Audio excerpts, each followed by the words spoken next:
How to Write Suspense by James Pinkerton from Modern Humorist. Like most people between the ages of 18 and 36, you're probably writing a suspense novel. Perhaps you've written your first book and realized that it doesn't have any suspense in it at all. Maybe you've written a suspense novel, but it's the wrong sort of suspense. The details are irrelevant. What matters is that you are awful at writing truly great suspense, and it infuriates you.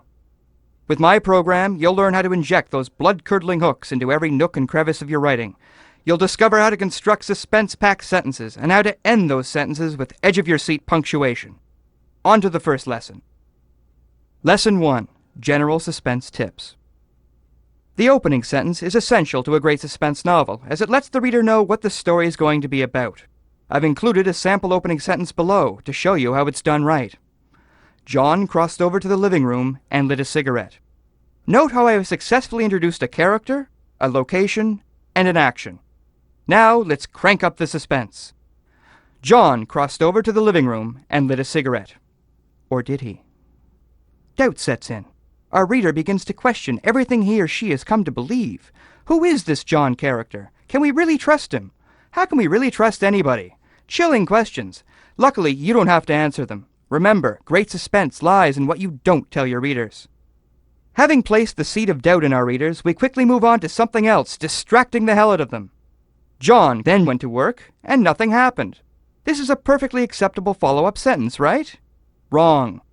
This sentence isn't suspenseful at all. Let's try that follow-up sentence again. John went to work. His day was a roller coaster ride of intrigue and mystery. Did you see what made the right sentence suspenseful and what made the wrong sentence utterly worthless? If not, you might be making the same mistakes and not even realizing it. Tip: try practicing writing in a mirror. Watch yourself as you write. What are you doing wrong? Lesson 2. Writing the first chapter. Read the following opening paragraph and try to locate where the suspense is coming from. The gunman adjusted his gay hat as he powelled the misty rooftops, knowing his pay would show soon. Sweat stuck to his shit as he contemplated what he must do. The one-eyed man who had killed his father would finally pay the pipe. An excellent opening to a great suspense novel. Where are all the R's? Is it a typographical error? Does the writer simply not like R's? Or are there mysterious deeds at play, and are the R's somehow involved? All of these questions spiral through the reader's minds as they find themselves in the taut grip of suspense. In the next paragraph, we release this grip. The one-eyed man had stolen all the R's. Goosebumps, yes? If you felt a cathartic release while reading that sentence, you're not alone. Why? Because that was great suspense. A simple lesson can be gleaned from this. A suspense novel should start with a very suspenseful opening paragraph, then release the suspense in the second. After this, you just write the rest of your book. The reader knows what kind of powerhouse suspense writing to expect, and your work is done. Tip: lightning is so suspenseful it's not even funny, so always use it for everything. Lightning makes the reader notice whatever happened before the lightning, so also remember to put in a lot of suspense before the lightning crashes. Just pack it in there, no one will mind. Lesson 3. Writing suspenseful dialogue. Read the following dialogue and watch for the end parts of the sentences. These are the parts of the sentences where you're probably going to be able to fit most of the old suspense in. "I never thought you'd be capable of murder," said Janet, crossing to the living room to light a cigarette. Or did she? "I've known you since the first grade. You've never harmed a fly." "Maybe that's true," said John. "Maybe it's not true. Maybe I've harmed lots of flies." He looked over at Janet, who may or may not have been lighting a cigarette. "You don't know me, Janet." "Or do I? I know you're not capable of murder, John. Sure, maybe flies, I'll give you that. But people, that's stupid." Janet put the lighter she may or may not have been using to light a cigarette on the table. Then Janet saw an enormous, bloody knife on the table. "Is this knife yours, John?" she asked. "No," John replied. "I'm pretty sure it's not mine." "Are you lying to me, John?" "No, probably not." Lightning crashed. Egad, is John a murderer? Possibly. That's the thing. Who knows? Good suspense dialogue should crackle off the page for your reader, as the preceding dialogue just did for you. Always keep the reader on their toes by being ambiguous about everything. Leave out important details, locations, names, even events integral to the plot. Remember, the more your reader has to guess at, the more powerful your novel becomes. Lesson 4. Ending your suspense novel. A good suspense novel must have a surprise twist ending to leave the reader completely dumbfounded. If you've done your job well up to this point, then readers should have no clue what's happening, who your characters are, or what it is they're so worried about.